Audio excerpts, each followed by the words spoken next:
ಮಠದ ವಿಷಯ ಮಾತಾಡೋದಾದ್ರೆ ಮಠ ಅನ್ನೋದು ಯಾವುದು ಕಟ್ಟಿಸ್ತಾರೆ ವೈಯಕ್ತಿಕವಾಗಿ ನಮಗೆ ಬೇಕು ಅಂತಂದ್ರೆ ನಮಗೆ ಬಿಡಿಸ್ಲ ಸಾಕು, ಭಾಳ ಏನು ಬೇಕಾಗಿತ್ತು.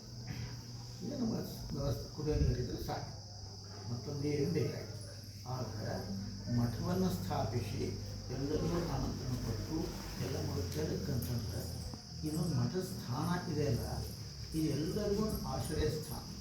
ನಾವೆಲ್ಲರೂ ದೊಡ್ಡವರು, ಸಣ್ಣವರು, ಕಲಿತವರು, ಕಲೀಲಾರದವರು, ಉಚ್ಚ ಜಾತಿ, ಕಡಿಮೆ ಜಾತಿ, ಅಧಿಕಾರಿ, ಅನಧಿಕಾರಿ, ಏನು ಭಾಗ ನಾವೆಲ್ಲರೂ ಕೂಡ ಇಲ್ಲೇ ಒಂದೇ ಒಂದು ಮುಖ್ಯವಾದಂಥ ಉದ್ದೇಶಕ್ಕೆ ಬರಬೇಕು. ಏನು ಅಂತಂದರೆ ಭಗವಂತ ಮನುಷ್ಯನಿಗೆ ಒಂದು ಉದ್ದೇಶ ಅಂತ ಕೊಟ್ಟು ಕಳಿಸ್ಯಾನ. ಆ ಉದ್ದೇಶ ಅಂತಂದ್ರೆ ಒಳಗಿರುವಂಥ ಆತ್ಮನ ಸಾಕ್ಷಾತ್ಕಾರ ಮಾಡೋದು, ಇದು ಮುಖ್ಯ ಉದ್ದೇಶ. ಉಳಿದು ಲೋಕಸೇವಾ ಆತ್ಮನೋ ಮೋಕ್ಷಾರ್ಥಂ ಜಗದ್ಹಿತಾಯ ಚ ಅನ್ನೋ ಶಬ್ದ ಅಂದರೆ ಚ ಅನ್ನುವಂಥದ್ದು ಎರಡನ್ನೂ ಸಮನಾಗಿ ಕೂಡಿಸ್ತದೆ ಸಮಾಸ.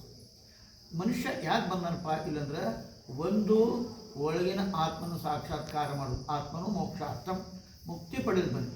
ಎರಡನೇದು ಅದ್ರ ಜೊತೆಗೆ ಅದಕ್ಕೆ ಸಹಕಾರಿ ಆಗುವಂಥ ಏನು ಮಾಡಬೇಕಾಗಿದೆ, ಮುಕ್ತಿ ಸಾಧನವಾದಂಥ ಪರೋಪಕಾರಾರ್ಥಂ ಇದಂ ಶರೀರಂ ಭಾಳ ಹೇಳ್ಕೊಂತ ಜಗದ್ಹಿತಾಯ ಚ ಅನ್ನುವಂಥ ಜಗದ್ಹಿತಾಯ ಚ ಅನ್ನೋದೇನು, ಹಿತ ಇದರ ಅರ್ಥ ಏನು ಅಂತಂದರೆ ಹಿತ ಇದರ ಅರ್ಥ ಅವನ ಅತ್ಯಂತ ಶ್ರೇಷ್ಠವಾದಂಥ ಸ್ಥಾನಕ್ಕೆ ಅವನು ಒಯ್ಯೋದು, ಇದು ಪರಮಹಿತ.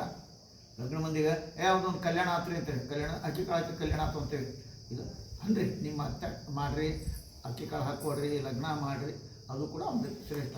ಅದಕ್ಕೆಲ್ಲ ಬ್ರಹ್ಮಚರ್ಯ, ಗೃಹಸ್ಥ, ವನಪ್ರಸ್ಥ, ಸನ್ಯಾಸ ಅವು ವಿಶೇಷವಾಗಿ ಹೇಳ್ಬೋದು. ಈ ರೀತಿ ಹೇಳೋದ್ರೊಳಗೆ ಮನುಷ್ಯನ ಮುಖ್ಯ ಕರ್ತವ್ಯ ಯಾವುದು ಅಂತಂದರೆ ಮೋಕ್ಷಾರ್ಥ. ಇದಕ್ಕೆ ಬಂದಿಲ್ಲ, ಬೇರೆ ಯಾವುದಕ್ಕೂ ಬಂದಿಲ್ಲ. ಏನು ಆದರೂ ನಾವೆಲ್ಲರೂ ಅವು ಕೆಂಪು ಅರಿವಿನ ಕೊಡಿ, ಬಿಳಿ ಅರಿವಿ ಹಾಕೊಡಿ, ಕ್ರಸ್ತರಿ, ಮಠನ ಕಟ್ಬೇಡಿ. ಏನು ನೋಡ್ತಾನೆ ಭಗವಂತ ಹಿಂದಾಗಡೆಗೆ, ಏನಕ್ಕೆ ನಿನಗೆ ಇಲ್ಲಿ ಮನುಷ್ಯ ಜನ್ಮ ಕೊಟ್ಟಿದ್ರೆ ಅದನ್ನು ಸಾರ್ಥಕಗೊಳಿಸ್ತಾನೆ ಅನ್ನೋದಕ್ಕೆ ಆತ ಮನೆ ಕಟ್ಟೇನಿ ಅಂತ ಬಿಡೋನಿನ ಪಕ್ಷಿಗಳು ಗುಡಿ ಕಟ್ತಾವೆ ಅಂತ ನೀಟ ಆ ಗುಡಿ ಆ ಮನೆ ಕಟ್ಟಿಸ್ಕೊಂಬಂದು ನೀವು ಆರ್ಟಿಕಲ್ ಇದನ್ನು ಇಡ್ತೀರಿ, ಛಂದಸ್ಸಿಗೆ ಇಡ್ತೀರಿ ಅಂತ ಅವು ಯಾವ ಸಾಧನದ ನಿಮಗೆ ಸಿಮೆಂಟು ಇವನು ಏನಿಲ್ಲ, ಹುಲ್ಲನ್ನ ಕಟ್ಟಿಗೆ ಆರಿಸ್ಕೊಂಬರ್ತಾವೆ. ಕಾಯಿ ಅಂತ ಮನೆ ಕಟ್ತಾವೆ, ಮುಳ್ಳಿನ ಕಟ್ಕೊತಂಗ ಆಡ್ತ ನೀ ಅಂತ ದೊಡ್ಡ ಮನೆ ಕಟ್ಸಿ ಅಂತ ಹೇಳ್ತಾರೆ. ಹಂಗೆ ಮನೆ ಕಟ್ಸೋದು ದೊಡ್ಡದಲ್ಲ, ಮಕ್ಕಳು ಹಿಡಿದು ದೊಡ್ಡದಲ್ಲ. ನೀ ಅಂತ ಮಕ್ಕಳು ಹಿಡಿದು ಹೋಗೋಣ ಅಂತಾನವ. ಯಾವ ಮಕ್ಕಳು ಹೆಚ್ಚಿಡ್ತಾವೆ ಒಕ್ಕೊಕ್ಕ ಅಂತ ಓಡಾಡ್ತಾವಲ್ಲ, ಅವ್ನು ಮಿಕ್ಕಿದ ಮಾತ್ರ ಹೇಳ್ತಾನೆ 1 8 ಟೈಮ್ 6 8 ಹಿಡಿತಾವೆ, ಒಂದಾಡಲ್ಲ 6 8 8 ಅವ್ದು ಏನು ಶ್ರೇಷ್ಠ ಆದ್ರೆ ಮಕ್ಕಳು ಹಿಡಿದಾದ್ರೆ ಇಲ್ಲ. ಏನು ಮಾಡ್ಕೊಂಡು ಯಾವುದಕ್ಕೆ ನಿನ್ನ ಕಳಿಸಿದ್ನೋ ಆ ಉದ್ದೇಶ ಸಾಧಿಸೇನು ಅಂತ ಭಗವಂತ ಕೇಳ್ತಾನೆ. ಯಾವ ಉದ್ದೇಶ ಕಳಿಸಿದ್ದೆ, ಮುಕ್ತನಾಗೋ ಸಲ ಕಳಿಸಿದ್ದೇನೆ, ಇನ್ನೊಮ್ಮೆ ಯಾವುದೇ ಯೋನಿಯೊಳಗೆ ಹುಟ್ಟಿ ಬರಲಾರ್ದಂಗೆ ಕಳಿಸಿದ್ದೆ. ಅದಕ್ಕಾಗಿ ಭಗವಂತ ಅಂಥ ವಿವೇಕವನ್ನು ಮನುಷ್ಯನಲ್ಲಿಟ್ಟ. ಅಂಥ ವಿವೇಕವನ್ನು ಸದುಪಯೋಗ ಮಾಡ್ಕೊ. ಆ ಮಾಡಲಿಲ್ಲ ಅಂತ ಏನಾಗಿರ್ತೈತಿ ವಿಷಯ, ಯಾಕೆ ಅದನ್ನು ಕೇಳಬೇಕಾಗಿದೆ ಕಾಣಬೇಕು ಅಂತಂದರೆ ಭಗವಂತ ಒಳಗೆ ನಾನೇ ಭಗವಂತನಾದ್ದೀನಿ, ತತ್ವಮಸಿ ಅಂತ ಹೇಳ್ತಾರೆ. ನೀನೇ ಭಗವಂತನಾದರೂ ಅದು ಅರಿವಿಲ್ಲ. ಯಾಕೆ ಅರಿವಿಲ್ಲ, ಅರಿವು ಮಾಡ್ಕೊತ ಗುರುಗಳ ಕಡೆ ಹೊರಡಿಸಿ ಅದು ನಿನ್ನ ತಿಳಿಯಬಲ್ಲ. ಯಾಕಂದ್ರೆ ನಿನ್ನ ಒಳಗೆ ಭಯಂಕರ ಗದ್ದಲ ಏನು ಅಂತಂದ್ರೆ ಕಾಮ ಆವರಿಸಿದೆ, ಕ್ರೋಧ, ಲೋಭ, ಮತಮತ್ಸರಾದ್ರು ಇನ್ನೂ ಅನೇಕ ಕೆಟ್ಟಗಳು ಅವು ಆವರಿಸಿರೋದ್ರಿಂದ ನಮ್ಮ ನಿಜವಾದ ಆತ್ಮ ಅನ್ನೋದು ಒಳಗೆ ಇದ್ದರೂ ಅದನ್ನು ಕಾಣೆ ಅದು ಇವನ್ನ ತಕ್ಕೊಳ್ಳೋಂಥ ದೊಡ್ಡ ಪ್ರಯತ್ನ ಮಾಡು, ಇವನ್ನ ತೆಗೆಸ್ಕೊಳ್ಳೋದು ಪ್ರಯತ್ನ. ನಮ್ಮ ಮಜಾಸಿ ಹೇಳ್ತಾ ಇರ್ತೀನಿ, ಬೋರು ಮಷೀನು ಎದ್ರ ಸಲ ಹೊಡಿತಾರೆ. ಈಗ ಆ ಬೋರ್ ಮಷೀನ್ ಗೊತ್ತೈತಿ, ಬೋರ್ ಮಷೀನ್ ಏನು ಮಾಡ್ತಾರೆ, ಮಣ್ಣನ್ನು ತೆಗಿತದೆ ಹೊರತಾಗಿ ನೀರು ಹಾಕಂಗಿಲ್ಲ. ನೀರು ಮೊದಲಿಂದನೇ ಅದ ವಜ್ರ ಮೊದಲಿಂದನೇ ಐತಲ್ಲೇ. ಆದ್ರೆ ನಾವೇನು ಮಾಡಿವಿ, ಅದಕ್ಕೆ ಅರ್ಬಿ ಸುತ್ತೇವಿ, ಗಡಿಗೆ ಡಬ್ಬಾಕಿ ಆ ಗಡಿಗೆ ತೆಗೆದಷ್ಟೇ ನೀನು ಕೆಲಸ, ಒಳಗೆ ವಜ್ರ ತಾನೇ ಇದೆ. ಹಂಗೆ ಆತ್ಮ ಅನ್ನೋದು ಪ್ರಕಾಶಮಾನವಾಗಿದೆ, ದೈದೀಪ್ಯಮಾನವಾಗಿದೆ. ಆದ್ರೆ ನೀನು ಅರಿವು ಮುಚ್ಚಿ ಅದ್ಯಾವುದು ಕಾಮ ಅಂತ ಇರುತ್ತೆ. ಹ್ಯಾಂಗೆ ಇನ್ನೊಂದು ಮಾತು ಹೇಳ್ತಾರೆ ನೋಡು, ಒಂದು ಕೊರಡ ಎಂಥದ್ದು ಚಂದನ ಕಟ್ಟಿಗೆ ಉಜ್ವಲವಾದ ಅಂಥ ಕಟ್ಟಿಗೆನ ಎಷ್ಟೋ ಬಾಯ ಹಾಕಿರು ಅಥವಾ ಒಂದು ಮುಳುಗಿಸಿ ಭಾಳ ದಿವಸ ಆದಮೇಲೆ ಅದನ್ನು ಸ್ವಲ್ಪ ಕೊಳತು ಹೋಗ್ತದೆ. ಅದು ತಿಕ್ಕಿದ್ರೆ ನಿಮ್ಗೆ ಸುಗಂಧ ಬರೋದಿಲ್ಲ, ಆದರೆ ಅದನ್ನು ಹೊಟ್ಟು ತೆಗೆದು ಆ ಸುಗಂಧವನ್ನು ಬರೋ ಸಲುವಾಗಿ ಆ ಹೊಲಸೆಲ್ಲ ಆ ಜಾಡಿ ಹಿಡಿದು ಜಗ್ ಅದನ್ನು ತಿಂದು ಅದು ತೆಗೆದು ಗೆದ್ದೆ ಅದನ್ನು ತೆಗೀರಿ, ಕೊಳತು ಹೋಗಿದ್ರೆ ಅದು ತೆಗೀರಿ. ಅದು ತೆಗೆದ ಮೇಲೆ ಒಳಗೆ ಕೆಚ್ಚ ಉಳಿತದೆ. ಅದನ್ನು ತಿಕ್ಕಿದ್ರೆ ಸುಗಂಧ ಬರ್ತದೆ. ಹಂಗೆ ನಿನ್ನ ಶರೀರದೊಳಗೆ ಕಾಮ ಕ್ರೋಧಾದಿಗಳು ಅವನ್ನ ತಕ್ಕೊಳ್ಳೋ ಸಲುವಾಗಿಯೇ ಗುರು ದರ್ಶನ ಬೇಕು, ಗುರು ಮಾರ್ಗದರ್ಶನ ಬೇಕು.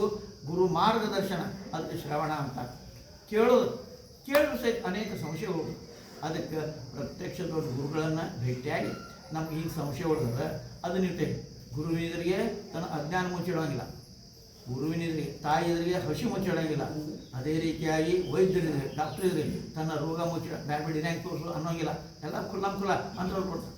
ತಿಳ್ಕೊಡಿ, ಒಬ್ಬ ಮನುಷ್ಯ ಧ್ಯಾನ ಕೊಡಿರ್ತಿದ್ದಂತ ಎಮ್ಮಿನ ಬರಕತ್ತಿತ್ತಂತ. ಎಮ್ಮೆ ಬಂದ್ಕೊಳ್ಳ ಅವ್ನು ಕೇಳ ಸ್ಪಷ್ಟಾಗಿ, ಅಲ್ರಿ ನಾ ಧ್ಯಾನ ಕೊಡಿರ್ತೇನೆ ಖರೆ ಎಮ್ಮಿನ ಬರ್ತೈತೆ ನನಗೆ ಗೌಡಿ ಹಾಲು ಹಿಡಿದು ಮತ್ತು ಇದೇ ಕೆಲಸ ಅದು ಬರ್ತೈತೆ. ಹೌದಾ ಹೂನಪ್ಪ, ಹೌದಲ್ಲ, ಹಾಂ ಆಯ್ತು ಎಮ್ಮೆ ಬರ್ತೈತೆ, ಹಾಂ ಎಮ್ಮೆ ನೋಡ್ಕೋ ಅಷ್ಟಿಂದ. ಆದ್ರೆ ವಿಚಾರ ಹೀಗೆ ಮಾಡು, ಎಮ್ಮೆ ಒಳಗೆ ಎಮ್ಮಿ ಅಂತರಾಂಗದೊಳಗೆ ಯಾವುದಿದೆಪ್ಪ ಅದು ಅಂದ್ರೆ ಈಗ ನೋಡಿ, ಆ ಎಮ್ಮೆ ಹುಲ್ಲು ತಿಂತೈತಿ ಅಂದಾಗ ಆ ಹುಲ್ಲನ್ನು ಒಳಗೆ ತಿಂತೈತಿ. ಆಮೇಲೆ ಅದನ್ನು ಪಚನ ಮಾಡಿ ಅದು ರಕ್ತ ಮಾಡಿ ಯಾರ್ಯಾರು ಬೇಕೆಲ್ಲ ಕಳಿಸು. ಯಾರು ಕೆಲಸ ಮಾಡ್ತಾರಪ್ಪ? ಅದೇ ಆತ್ಮ ಒಳಗೆ ಹೋಯ್ತು. ಅದಕ್ಕೆ ಚಕ್ಷು ಬಸವಣ್ಣವರು ಕಣ್ಣೊಳಗೆ ಕಣ್ಣಿದ್ದು ಕಾಣಲೇ ಕರಿಯರಯ್ಯ.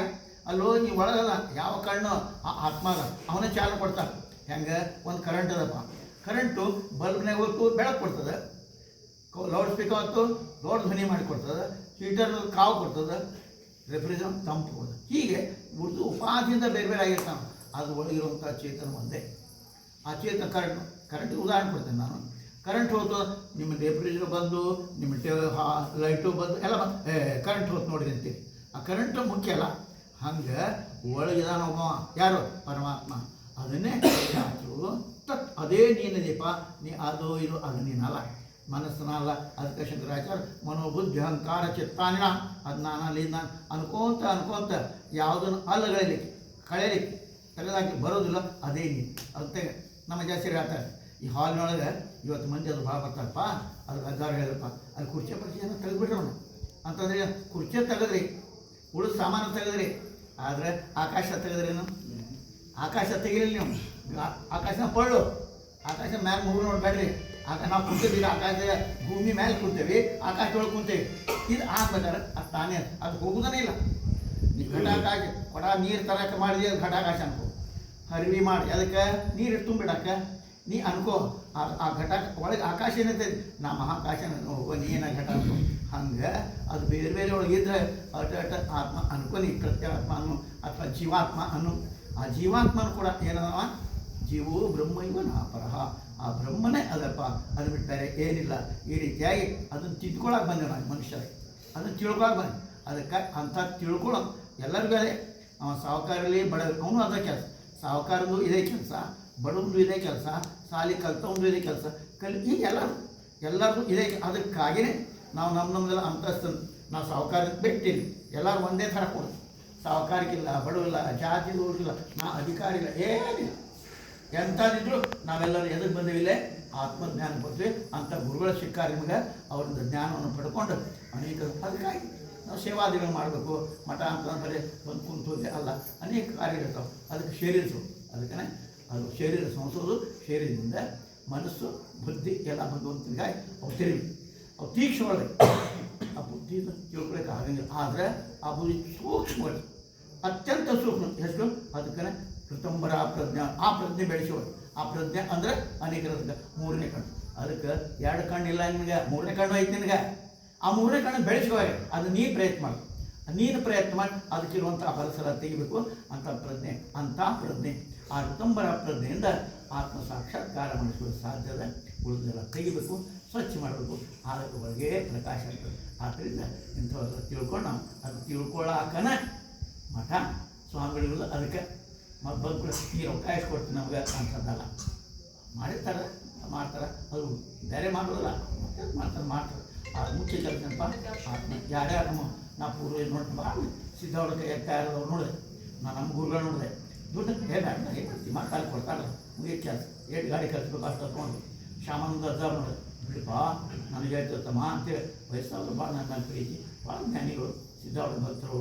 ನೋಡಪ್ಪ ನೋಡಿ, ಈ ಕಾಲದಾಗ ಅವ್ರು ಬಟ್ಟೆ ಬರೆಯ ತುಟ್ಟಿ, ಆಮೇಲೆ ಔಷಧಾದಿ ತುಟ್ಟಿ, ಸಾಲಿ ತುಟ್ಟಿ, ಇವೆಲ್ಲ ಅಂತಂದರೆ ನಮ್ಗೆ ಕೊಡು. ಅಷ್ಟರ ಹಿಂದೆ ನೋಡಿ ಅದರಲ್ಲಿ ನೀವು ಉಪ್ಪಿನಾಡು ಕಡೆಗೆ ಹೋಗೋ ಬಂದ ಯಾಕೆ ಅಡ್ಡಾಡ್ತೀರಿ ನೀವು? ನಿಮ್ಗೆ ಎಷ್ಟು ಖರ್ಚು ನಾನು ಕೊಡ್ತೇನೆ ತಗೋ. ಯಾಕಪ್ಪ ಎಲ್ಲ ಪುಣ್ಯ ನಿನ್ನದು, ಅವಾಗಿನ ಮಹಾತ್ಮರು. ಈಗ ನೀನು ಕೇಳೋದು ಗೊತ್ತಿಲ್ಲ ಬೇಡ ಅಂತೀರಿ. ಆದ್ದರಿಂದ ಅಲ್ಲಿ ದುಡ್ಡು ಬೇಡ ಆಗ್ತಿಲ್ಲ, ಇಲ್ಲೇ ಜ್ಞಾನ ಮಾಡ್ಕೋ ಅದನ್ನು ಮಾಡಿ. ಮುಂದಿನ ಏನು ಮಾಡ್ತೀನಿ ನೋಡಿ, ಎದಕ್ಕೆ ಕಳಿಸಿ ನಿನಗೆ ಇದಕ್ಕೇನೆ ಜ್ಞಾನ ಮಾಡ್ಕೋಪ್ಪ, ಅದನ್ನು ಹೇಳು ಅನ್ನೋ ತಮ್ಮ ನಾ ಇಂಥ ದೊಡ್ಡ ಡಾಕ್ಟ್ರು ಅಂತ ಹೇಳಕ್ಕೆ ಬಂದಿಲ್ಲ. ಇಲ್ಲೇ ನಾವು ಅಧಿಕಾರಿ ಅದನ್ನು ಹೇಳಕ್ಕೆ ಬಂದಿಲ್ಲ. ಎದಕ್ಕೆ ಬಂದಿದ್ದೀನಿ? ಆತ್ಮಜ್ಞಾನ ಮಾಡ್ಕೊಳಕ್ಕೆ ಬಂದು ಆತ್ಮಜ್ಞಾನ ಪಡ್ಕೊಳಕ್ಕೆ, ಅದನ್ನು ತಿಳ್ಸಾಕೆ, ಅದನ್ನು ತಿಳಿಸೋ ಸಲುವಾಗಿ ನಿನ್ನ ಕೈ ಹಿಡಿದು ತಿಳಿದು ಹಿಂಗೆ ಮಾಡಪ್ಪ ಅಂತ ಹೇಳೋ ಸಲುವಾಗಿ ಗುರುಗಳಿದ್ದಾರೆ. ಆ ಮಾತನ್ನು ನಾವು ಗಟ್ಟಿ ಮಾಡ್ಕೊಂಡು ಉಳಿದೆಲ್ಲ ಸೇವಾ ಆಗೋದ್ರ ಮಾತ್ರ ಬರೀ ಹೊಟ್ಟೆ ನಿಂತಲ್ಲ, ಸೇವಾನು ಮಾಡಬೇಕಾಗಿದೆ, ಎಲ್ಲನೂ ಮಾಡಬೇಕು ಅಂತ ಮಾಡಿ ನೀವೆಲ್ಲರೂ ಕೊಡ್ಕೊಂಡು ಆ ಕಾರ್ಯದ ಉದ್ದೇಶ ಅದೇ. ಯಾವ ಉದ್ದೇಶ?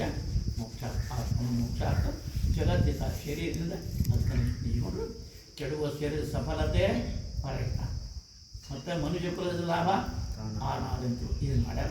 ಅದಕ್ಕೆ ನಾವು ಬಂದ್ವಿ, ಅದು ಮಾಡ್ಕೋತೀವಿ ಅಂತ ಆಶೆ ಮಾಡ್ತಾ